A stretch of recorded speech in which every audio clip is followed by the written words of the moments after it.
कहा कि आप लोग जब अपने गांव में गुजरते हैं झुंड में, लोगों के साथ जब गुरु कार्य करने जाते हैं, फटाफट सेशन करने जाते हैं, तो लोग आपको देख के क्या कहते हैं?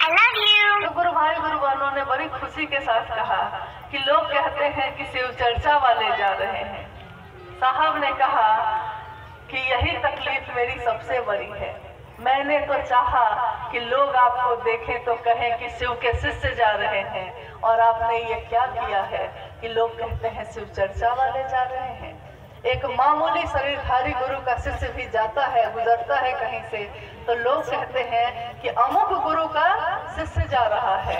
और इस धरती पे शिव के शिष्य जब गुजर रहे हैं तो लोग कहते हैं शिव चर्चा वाले जा रहे हैं। अरे लोगों के मुंह से तो निकलना चाहिए कि देखो शिव के शिष्य जा रहे हैं। हमारा मनसा, हमारे वचन, हमारा आचरण ऐसा होना चाहिए। आइए, आज आप लोग बहुत गर्मी में हैं, ये बात सही है। और ये भी अनुभया ने सही कहा कि हम इंसान किसी भी चीज से खुश नहीं होते। जो महादेव ने दिया है उसके लिए धन्यवाद नहीं देते, उनको खुश नहीं होते, हमेशा शिकवा ही रह जाता है, हमेशा शिकायत ही रह जाती है, और हमेशा यही कहते रह जाते हैं कि महादेव आपको नहीं पूछते हैं, लेकिन उमा माता भी कुछ नहीं कहती है, कुछ तो कहे हम लोग पे, कुछ तो रहम करे। तो यही है, महादेव ने दिया ही दिया है, लेकिन हम लोग किसी भी चीज से संतुष्ट नहीं है।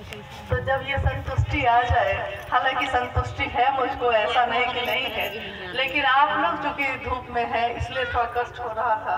ये नहीं सोचा था कि फरवरी के सप्ताह में भी इतनी गर्मी हो सकती है। हालांकि जब मौसम को अचानक आप बदलिएगा तो उसका रूप भी बदलेगा। आज बारिश की संभावना थी और हो गई है धूप, तो कुछ ना कुछ तो बर्दाश्त करना पड़ेगा। बारिश में दिक्कत होती, धूप को थोड़ा बर्दाश्त कर सकते हैं। आइए हम लोग बात करते हैं कुछ जिज्ञासाओं पे, और अगर कोई जिज्ञासा आई है तो उसका उत्तर देने की कोशिश करते हैं। स्थानीय गुरु भाई ने पूछा है, नाम तो नहीं लिखा है। शिव भाव के शिखर की तलहटी में ही संपूर्ण संकीर्णताएं तिरोहित हो जाती हैं। छतरपुर चलिए समझाया। हाँ, बहुत दिन बाद इस तरह की जिज्ञासा फिर से शुरू हुई है। मैंने बीच में आपको कहा भी कि 1990 में शिष्यानुभूति लिखी थी साहब ने, और उस समय साप्ताहिक चर्चा स्थलों पे भी शिष्यानुभूति रखी जाती थी, लोग उसी पे बात करते थे। गुरु भाई लोग जब आते साहब से मिलने या अपने क्षेत्र में भी जाते, तो जब तैयार होकर घर से निकलते तो उनके पॉकेट में, शर्ट के पॉकेट में शिष्यानुभूति रखी रहती थी, और उस पे ऊपर जो लिखा हुआ है हमारे गुरु शिव, वो दिखाई देता रहता था। गुरु बहने अपने बैग में, अपने पर्स में शिष्यानुभूति रखती। यहाँ तक कि लोग जो आते कहते कि साहब कहते उनको कि अगर पढ़ने लिखने नहीं आता है तो कोई बात नहीं है, किसी से पढ़वा लेना। अगर पढ़वा भी नहीं पा रहे हैं तो कम से कम तकिया के नीचे रख के सोना, इससे भला ही होगा, शुभ ही होगा। और सारे लोग ये बात करते थे। साहब का आगमन जिस शिव गुरु महोत्सव में होता, उसमें जिज्ञासा भी शिष्यानुभूति की पंक्तियां ही आती, जैसे अभी आई। मैंने कहा ना कि हर महोत्सव में साहब की ही उपस्थिति है, साहब के ही वाणी है, उन्हीं की बातें हैं, उन्हीं के जिज्ञासा और उत्तर है। शिव भाव के शिखर की तलहटी में ही समस्त संकीर्णताएं तिरोहित हो जाती हैं। इसके बारे में अभी मैंने थोड़ी देर पहले कहा है कि शिव भाव में बैठे हुए अलग अलग जन्मजात स्वभाव जिसका अलग अलग है, वो भी शिव भाव में बैठा है। तो बाघ ने बैल को खाना छोड़ दिया है, जबकि उसका भोजन है वो, उसके बिना वो जिंदा नहीं रहेगा। मोर ने सांप को खाना छोड़ दिया है, उसका भी भोजन है।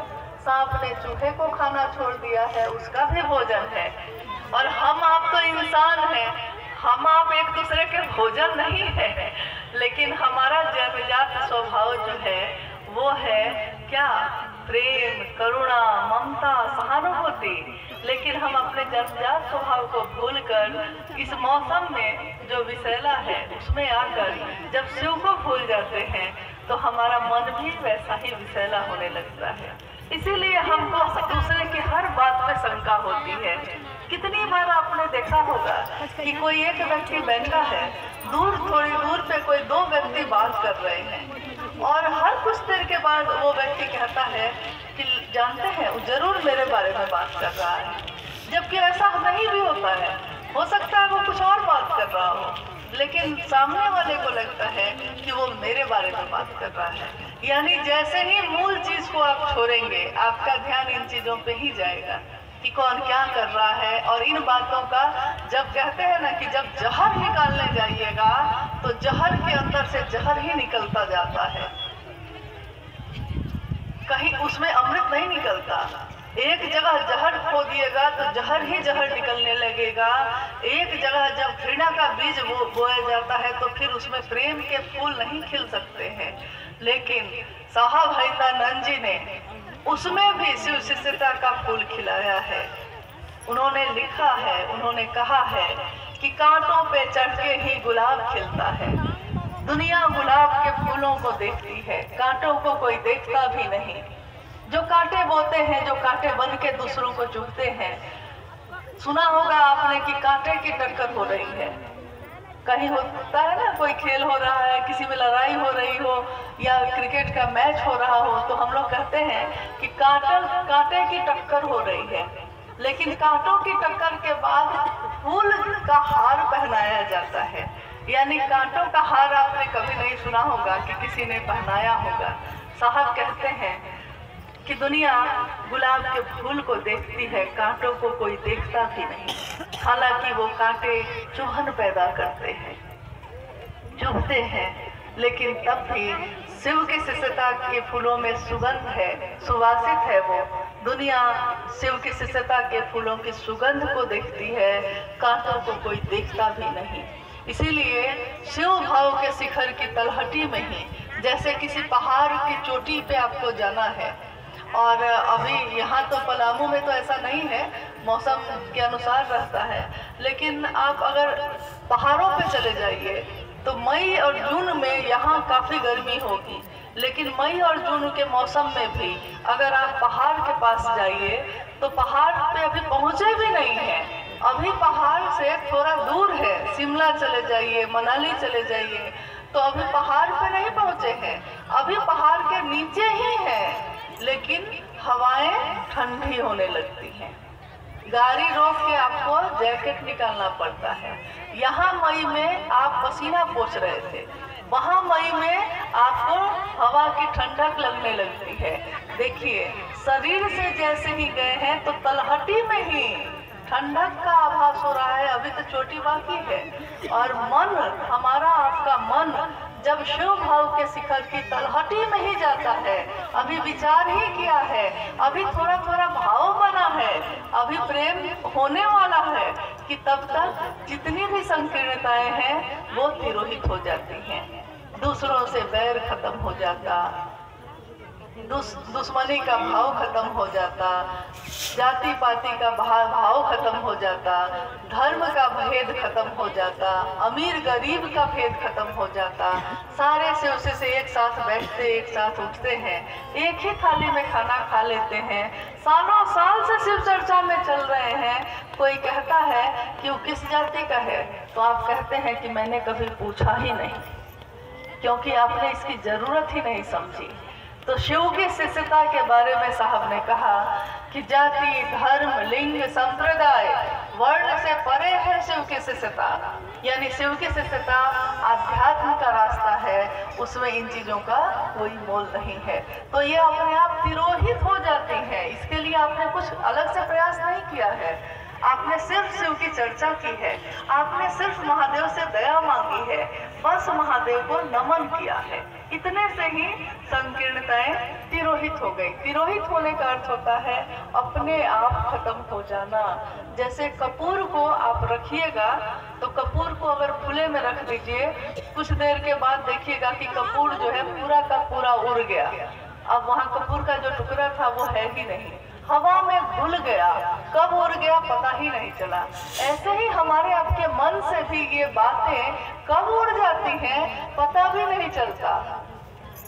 पहले घरों में कोई कुछ कह देता था तो इतना तीर की तरह लगता था दिल में कि कितने समय तक तो भूल ही नहीं पाते थे।